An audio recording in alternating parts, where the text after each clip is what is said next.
నమస్తే, welcome to Suman TV. నేను విష్ణు. ప్రస్తుతంతో పాటు క్వాలిఫైడ్ పర్సన్ ఫినాన్స్ ప్రొఫెషనల్ చారీ గారు ఉన్నారు. వారితో మాట్లాడదాం. సార్ నమస్తే. సార్ చారీ గారు. నమస్తే అండి. సార్ చారీ గారు, ఇప్పుడున్న మార్కెట్ కండిషన్స్ని దృష్టిలో ఉంచుకొని అండ్ ఇప్పుడున్నటువంటి ఎకానమీ కండిషన్స్ని కూడా పరిగణలోకి తీసుకుని ఏవైనా కొత్త ఇన్వెస్ట్మెంట్స్ చేయొచ్చు అంటారా, లేదంటే ఉన్న పాత ఇన్వెస్ట్మెంట్స్ని రివ్యూ చేసుకోవడం మంచిదంటారా? అంటే new investments versus old investments అంటే రైట్. అంటే న్యూ ఇన్వెస్ట్మెంట్స్ ఎట్లాగో ఆబ్వియస్గా చేయాల్సిందేనండి, అది చేస్తూనే ఉంటాము. కానీ ఓల్డ్ ఇన్వెస్ట్మెంట్స్ని కరెక్ట్గా రివ్యూ చేసుకోవడం అనేది చాలా ఇంపార్టెంట్. నాకు ఒక ఫ్రెండ్ ఉన్నాడు. ఒక 2-3 years నుంచి మ్యూచువల్ ఫండ్ పోర్ట్ఫోలియోని రీబ్యాలెన్స్ చేద్దాము, మ్యూచువల్ ఫండ్ పోర్ట్ఫోలియోని రివ్యూ చేసి పెట్టమని వస్తాడు. నేను చూశాను, బాగానే ఉంది, అది జరుగుతూనే ఉంటుంది ఎవ్రీ ఇయర్. కానీ నేనేమన్నానంటే ఓవరాల్ అసెట్ అలొకేషన్ మొత్తం కూడా రివ్యూ అవ్వాలండి. ఓన్లీ మ్యూచువల్ ఫండ్ రివ్యూ చేయడం కాదు. ఇది 90% ఆఫ్ ఇన్వెస్టర్స్ చేసే మిస్టేక్. నేను అందులో ఏం జరిగింది అనేది పాయింట్ టు పాయింట్ చెప్తాను చూడండి. ఇది ప్రతి ఇన్వెస్టర్ కూడా చెక్ చేసుకోవాలి వాళ్ళ దీంట్లో. ఫస్ట్ ఏం చేశాము, ఆయనకున్న ఇన్సూరెన్స్ పాలసీస్ రివ్యూ చేశాం. ఏం జరిగింది అక్కడ, నేను అంతకుముందు చూడలేదు, ఇప్పుడు చూస్తే ఏం జరిగింది, 16 లైఫ్ ఇన్సూరెన్స్ పాలసీస్ ఉన్నాయి ఆయన దగ్గర. Oh my God, 16! యా, అందులో ఆయనకి ఉపయోగపడే ప్లాన్స్ 3-4 ఉన్నాయండి. ఆయనకి, వాళ్ళ వైఫ్కి ఉన్న టర్మ్ ప్లాన్స్, వాళ్ళ బాబు నేమ్ పైన తీసుకున్న చైల్డ్ ఎడ్యుకేషన్ ప్లాన్, ఇలాంటివి ఒక 4-5 ఉన్నాయి అంతే. మిగతావన్నీ ఎందుకు తీసుకున్నారంటే ట్యాక్స్ గురించి తీసుకున్నాము, కొంతమంది ఆబ్లిగేషన్ చేశారు, కొంతమంది ఏదో గోల్డ్ లోన్ గురించి వెళ్తే అక్కడ చేశారు. ఇలాగా తెలిసి తెలియక నెలకి 35,000-40,000 వరకు ఓన్లీ లైఫ్ ఇన్సూరెన్స్ ప్రీమియమ్స్ కడుతున్నారు. ఫస్ట్ ఏం చేయాలి ఇక్కడ మనము, మనకి అవసరం లేని పాలసీస్ని డెఫినెట్గా తీసేసేయాలి, వాటిని పక్కన పెట్టాలి, సరెండర్ చేసేసేయాలి. ఇంకా వాటితో మనకి లాస్ ఉన్నా, లాస్ లేకపోయినా, ప్రాఫిట్ ఉన్నా, ప్రాఫిట్ లేకపోయినా దాన్ని మాత్రం అక్కడ కాల్ తీసుకోవాలండి, లేదంటే మనకు అక్కడ మిస్టేక్ జరుగుతూనే ఉంటుంది. ఓకే. రెండవది నేనేం చేశాను, ఆయనకున్న రియల్ ఎస్టేట్ని రివ్యూ చేశాను. రియల్ ఎస్టేట్ రివ్యూలో ఏం జరిగింది, సొంత ఇల్లు ఉంది, దానికి హోమ్ లోన్ నడుస్తూ ఉంది. అలాగే ఊర్లో చిన్న పొలం ఉంది, దాంట్లో అగ్రికల్చర్ నడుస్తూ ఉంది. అవి కాకుండా కొన్ని చిన్న స్థలాలు, ఒక అపార్ట్మెంట్ కొన్నాడు ఆయన 10-15 years బ్యాక్. ఇప్పుడు ఈ ప్రాపర్టీస్ కానివ్వండి, ఆయన ఉంటున్న ఇల్లు కానివ్వండి, వేరేవన్నీ బాగానే ఉన్నాయి. కానీ ఫ్లాట్ గురించి డిస్కషన్ వచ్చినప్పుడు ఏం జరిగిందంటే, ఫ్లాట్ కాస్ట్ వచ్చేసి 50 lakhs అండి ఇవాళ. ఈ ప్రాపర్టీస్ అన్నిటిని కూడా రివ్యూ చేసేటప్పుడు నెక్స్ట్ 10 yearsలో ఇవి ఎలా ఉండబోతున్నాయి అనేది ఒక అనాలిసిస్ మాత్రం ఖచ్చితంగా చేయాలండి. ఇవాళ ప్రజెంట్ మార్కెట్ ఏంది, నెక్స్ట్ 10 yearsకి మార్కెట్ కండిషన్స్ తగ్గట్టుగా ఈ పెట్టుబడులు ఏ విధంగా ఉండబోతున్నాయి. కరెక్ట్, అదే కదా రివ్యూ అంటే. ఈ రివ్యూ కదా చేయాల్సింది. ఆయన ఏమన్నాడంటే, ఖచ్చితంగా ఈ 50 lakhs ప్రాపర్టీ మాత్రం నాకు ఎలాంటి రిటర్న్ ఇవ్వదండి, నాకు తెలుసు అది. ఎందుకంటే కంప్లీట్ ఓల్డ్ అపార్ట్మెంట్, మనకి ఈ 50 lakhs నేను పెట్టిన ఏదైతే 50 lakhs ఇవాళ వాల్యూ ఉందో మ్యాక్సిమం ఇంకో 60 అవుతుంది వచ్చి నెక్స్ట్ 10 years, కానీ అంతకంటే పెరిగే ఛాన్సెస్ అయితే నాకు కనిపించట్లేదు అని అన్నాను. రెంట్ ఓవరాల్గా నేను క్యాల్కులేట్ చేస్తే ఎంత వస్తుంది, ఇయర్ మొత్తానికి కలిపి 3% రెంట్ వస్తుంది.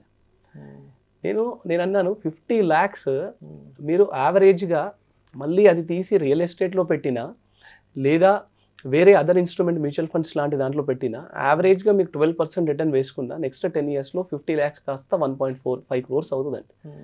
మరి ఇది ఎందుకు రివ్యూ చేయట్లేదు దీన్ని అని అడిగాను. అలాగా 5 years నుంచి రివ్యూ చేయట్లేదు, 5 years నుంచి సేమ్ ప్రాపర్టీ రిటర్న్ అలాగే ఉంది, అండ్ నెక్స్ట్ 10 yearsలో ఆయనకి ఎలాంటి నమ్మకము లేదు. మరి ఇక్కడ రివ్యూ జరగకపోతే ఏంటి, ఎంత పెద్ద నష్టం జరుగుతుంది అంటే, రివ్యూ చేయాల్సిన దగ్గర రివ్యూ చేయకుండా, రివ్యూ అవసరం ఉన్న అవసరం లేకపోయిన దగ్గర దానికి ఒక రీబ్యాలెన్సింగ్ అని ఒక వర్డ్ పెట్టుకొని అక్కడ రివ్యూ జరుగుతుంది, కానీ ఇక్కడ రివ్యూ జరగట్లేదు. ఇలాంటివి ఎన్నో ప్రాపర్టీస్ ఉన్నాయండి, సెంటిమెంట్ లింక్ చేస్తాం మనం. తీసుకున్నది ఇన్వెస్ట్మెంట్ పర్పస్, ఇన్వెస్ట్మెంట్ని ఇన్వెస్ట్మెంట్ లాగానే ట్రీట్ చేయాలి. మనం సెంటిమెంట్ దేనికి ట్రీట్ చేయాలి, మన పేరెంట్స్ ఇచ్చిన ఇంటికో, మనం ఆల్రెడీ ఉంటున్న ఇంటికో సెంటిమెంట్ లింక్ చేస్తే దాంట్లో అర్థం ఉంది. కానీ ఇన్వెస్ట్మెంట్ పర్పస్ చేసిన దానికి సెంటిమెంట్ ఎందుకండి, ఇంకా దెర్ ఈజ్ నో పాయింట్ కదా.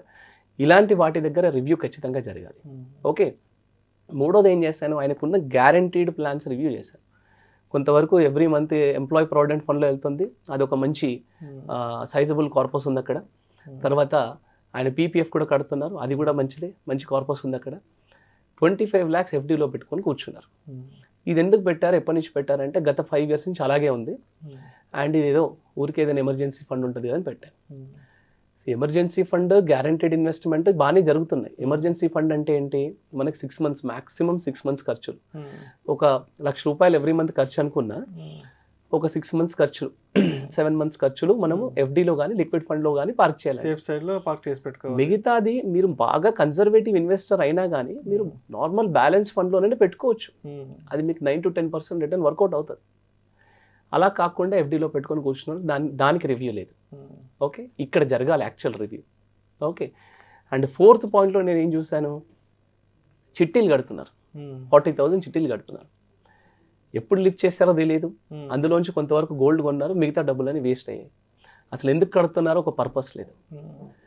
పిల్లలు చదువులకా లేకపోతే ఎందుకు, డబ్బు వస్తుంది కడుతున్నారు, ఫ్రెండ్ అడిగారు కడుతున్నారు. ఎందుకు కడుతున్నారు, మరి అక్కడ రివ్యూ జరగాలి కదా, అక్కడ జరగట్లేదు రివ్యూ. సో ఇక్కడ ఇన్వెస్ట్మెంట్ అనేది నేను ఎందుకు చేస్తున్నాను అనేది పర్పస్ లేకుండా ఇలాంటి రాంగ్ ఇన్వెస్ట్మెంట్సే జరుగుతాయండి. అసలు చిట్స్ అనేది స్టార్ట్ చేస్తే ఎందుకు స్టార్ట్ చేస్తున్నాం అనే పర్పస్ ఉండాలి. షార్ట్ టర్మ్కి నేను నెక్స్ట్ 1-2 yearsలో నేను ఒక కార్ కొనుక్కోవాలంటే దాని డౌన్ పేమెంట్ కావాలి, పర్వాలేదు వేయండి, నో ప్రాబ్లం. 1,00,000-2,00,000 డౌన్ పేమెంట్ కట్టుకోవాలి. ఈ 2 లక్షలకి నేను చిట్టి వేసాను, బాగానే ఉంది, పర్వాలేదు. అలా ఒక పర్టికులర్ గోల్ అంటూ ఉండాలి. లేదు నేను లాంగ్ టర్మ్కి ఇన్వెస్ట్ చేస్తున్నానంటే ఆబ్వియస్గా మ్యూచువల్ ఫండ్ SIPsలోనే బాగుంటుంది, అందులో ఇన్వెస్ట్ చేసుకోవడం బెటర్. ఇలాగా ప్రతి ఇన్వెస్ట్మెంట్కి మన దగ్గర ఉన్నవి, అది లైఫ్ ఇన్సూరెన్స్ పాలసీ అనుకోండి, గోల్డ్ ఇన్వెస్ట్మెంట్స్ అనుకోండి, మ్యూచువల్ ఫండ్ ఇన్వెస్ట్మెంట్స్ అనుకోండి, స్టాక్స్ ఇన్వెస్ట్మెంట్స్ అనుకోండి, రియల్ ఎస్టేట్ ఇన్వెస్ట్మెంట్స్ అనుకోండి. అస్సలైన రివ్యూ జరగాల్సింది రియల్ ఎస్టేట్ ఇన్వెస్ట్మెంట్కే. రిటర్న్ ఎక్కువ వచ్చినా అమ్మట్లేదు, రిటర్న్స్ ఏమీ రాకపోయినా అమ్మట్లేదు. That is the problem. Returns ఎక్కువ వచ్చేసాయి అనుకోండి, సాచురేట్ అయిపోయింది అనుకోండి, అమ్మాలి ప్రాపర్టీ. అది ఇన్వెస్ట్మెంట్ పర్పస్ కదా తీసుకుంది, దాన్ని రీబ్యాలెన్సింగ్ చేయాలి. మళ్ళీ రియల్ ఎస్టేట్ ప్రాపర్టీ కొన్నా పర్వాలేదు, లేదా మ్యూచువల్ ఫండ్లో పెట్టినా పర్వాలేదు, కానీ రీబ్యాలెన్సింగ్ అనేది అక్కడ జరగాలి ఖచ్చితంగా. ఓకే, మీరు అన్నట్టు ఇప్పుడు ఈ పోర్ట్ఫోలియో ఎగ్జాంపుల్ తీసుకుంటే ఆయన దగ్గర ఓవరాల్గా ఒక 1 crore పోర్ట్ఫోలియో ఉందండి. కరెక్ట్గా ప్లాన్ చేస్తే నెక్స్ట్ 10 సంవత్సరాలలో ఈ 1 crore యావరేజ్ రిటర్న్ 12% వేసుకున్న 3 crores అవ్వాలి. బట్ కరెక్ట్గా రివ్యూ జరగట్లేదు. ఆబ్వియస్గా చూస్తే మ్యాక్సిమం 1.5-1.7 crore కూర్చునేలాగా ఉందన్నమాట. మన దగ్గర ఉన్న అసెట్స్, మన దగ్గర ఉన్న ఇన్వెస్ట్మెంట్స్ ఇవన్నీ ఏంటంటే ఒక నిలిచిపోయిన వాటర్ లాగా ఉండొద్దు. నిలిచిపోయిన వాటర్ అయితే ఏమవుతుంది, వేస్ట్ అయిపోతాయి, మురికి పడుతుంది. ఫ్లోయింగ్ వాటర్ లాగా ఉండాలి, ఫ్రెష్గా ఉండాలి, దానికి రెగ్యులర్గా రివ్యూ జరగాలి. మన దగ్గర ఉన్న అసెట్స్ అన్నిటిని కరెక్ట్గా రివ్యూ చేసుకుంటే అదే మనకి చాలా ఎక్కువ డబ్బు క్రియేట్ చేస్తుందండి. ఓకే, ఇవన్నీ నేను ఎప్పుడు చెప్తా ఉంటాను, మళ్ళీ చెప్తానండి. డబ్బును సంపాదిస్తానే ఉండాలి. మనం ఊరికే కూర్చుంటే ఎంత ప్రాబ్లం అవుతుందో, మన దగ్గరున్న అసెట్స్ అన్నీ కూడా ఊరికే కూర్చుంటే అదే ప్రాబ్లం అవుతుందండి. డబ్బు ఎప్పుడే కానీ ఊరికే కూర్చోకూడదు, డబ్బును సంపాదిస్తూ ఉండాలి. అస్తమానం మనం డబ్బు గురించి వర్క్ చేయడం కాదు, కొన్ని సంవత్సరాలు మనం వర్క్ చేసిన తర్వాత, 10 సంవత్సరాలు 15 సంవత్సరాలు వర్క్ చేసిన తర్వాత ఆ 15 సంవత్సరాలు మనం క్రియేట్ చేసిన డబ్బు ఏదైతే ఉందో ఆ డబ్బు మన గురించి వర్క్ చేయడం స్టార్ట్ చేయాలన్నమాట. సో ప్రతి దానికి రివ్యూ జరగాలి. కొత్త ఇన్వెస్ట్మెంట్స్ కంటే కూడా ఎక్కువ ఫోకస్ ఉన్న అన్ని అసెట్స్ రివ్యూ మీద పెట్టామనుకోండి, డెఫినెట్గా చాలా వెల్త్ క్రియేట్ అవుతుందండి. కొత్త ఇన్వెస్ట్మెంట్స్ ఎలాగో జరుగుతానే.